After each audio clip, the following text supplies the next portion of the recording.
London ক্লিনিকের ১৭ দিনের চিকিৎসার পর শুক্রবার ছেলে তারেক রহমানের বাসায় নেওয়া হবে বিএনপি চেয়ারপারসন খালেদা জিয়াকে। এ তথ্য জানিয়েছেন তার ব্যক্তিগত চিকিৎসক ডাক্তার AZM জাহিদ হোসেন।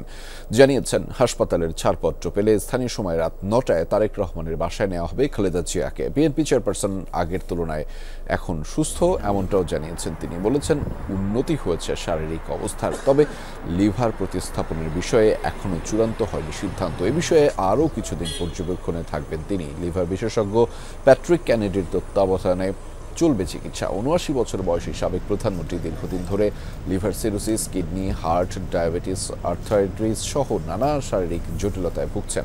উন্নত চিকিৎসার জন্য গত ৮ জানুয়ারি লন্ডন ক্লিনিকে ভর্তি করা হয় তাকে।